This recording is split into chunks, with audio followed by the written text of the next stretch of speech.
beliau bahwa Rasulullah sallallahu alaihi wasallam bersabda, sesiapa yang mengucapkan la ilaha illallah dengan ikhlas akan dimasukkan ke dalam syurga.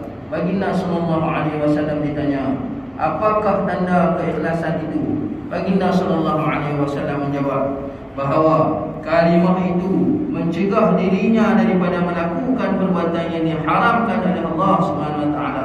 Hadis riwayat Tabrani. Keterangan adalah jelas bahawa apabila seseorang yang telah menahan dirinya daripada melakukan perbuatan yang haram dan yakin terhadap kalimah la ilaha illallah, maka tidak ragu-ragu lagi dia akan dimasukkan ke dalam syurga. Namun seseorang yang mengucapkan la ilaha illallah tetapi masih juga tidak menjauhkan dirinya daripada melakukan perbuatan yang haram, maka tetap juga dia akan dimasukkan ke dalam syurga pada suatu masa nanti dengan berkat kalimah la ilaha illallah setelah dia menerima siksa akibat amalan buruk yang telah dilakukannya. Tetapi jika seseorang itu melakukan amalan, melakukan perbuatan-perbuatan yang jahat sehingga dia terkeluar daripada keimanan dan Islam, itu adalah persoalan yang lain. Semoga Allah Subhanahu wa taala melindungi kita semua daripada perbuatan itu.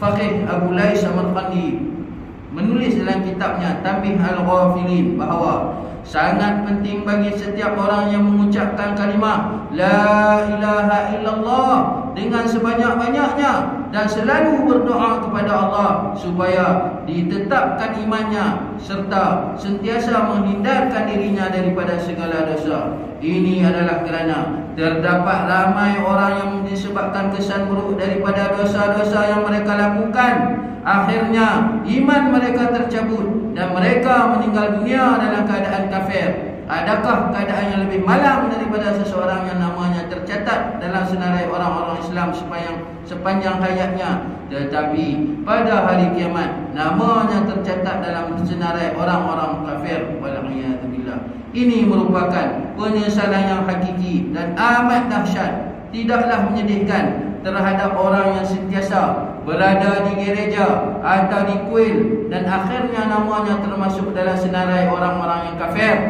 Yang menyedihkan ialah terhadap orang yang berada di masjid surau, namun akhirnya dia digolongkan dalam kalangan orang-orang kafir.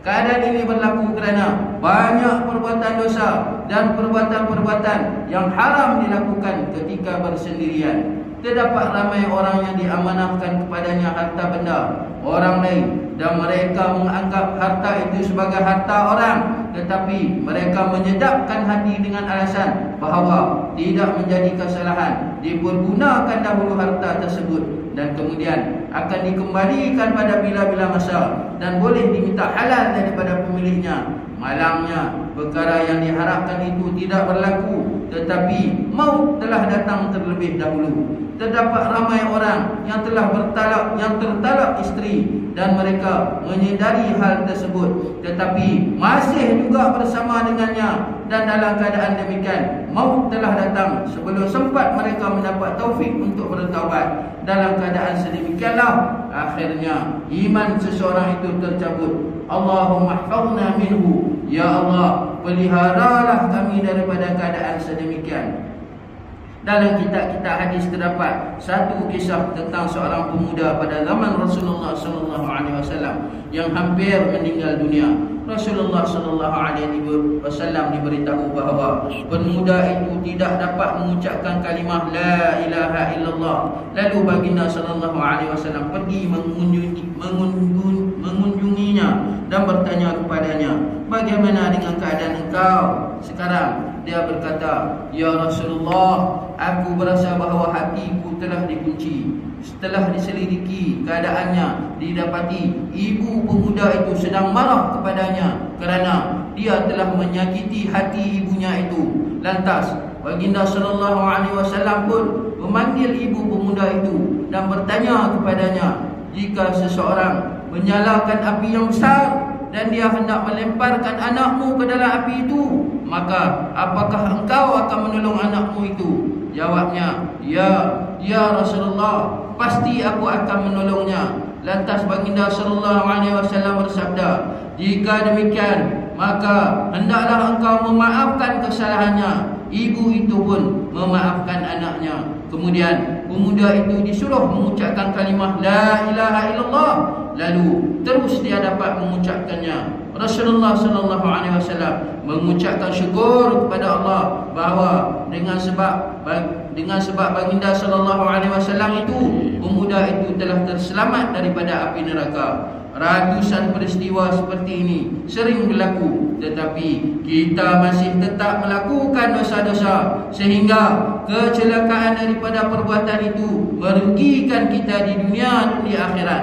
Pengarang kitab Ihya Ulumuddin menulis bahawa pada suatu kali Rasulullah sallallahu alaihi wasallam berkhutbah. Dalam khutbah tersebut Rasulullah sallallahu alaihi wasallam bersabda, sesiapa membaca la ilaha illallah tanpa mencampur adukkan, maka wajiblah syurga baginya. Sayyidina Ali karamallahu wajhah berkata, ya Rasulullah, terangkanlah kepada kami apakah yang dimaksudkan dengan mencampur adukkan itu. Baginda sallallahu alaihi wasallam bersabda, cintakan dunia dan berusaha untuk mendapatkannya. Banyak orang yang berbicara seperti para anbiya, tetapi amalannya seperti orang-orang sombong dan zalim. Jika seseorang mengucapkan kalimah ini tanpa melibatkan dirinya dalam perbuatan-perbuatan seperti yang tersebut di atas itu, maka wajiblah syurga baginya.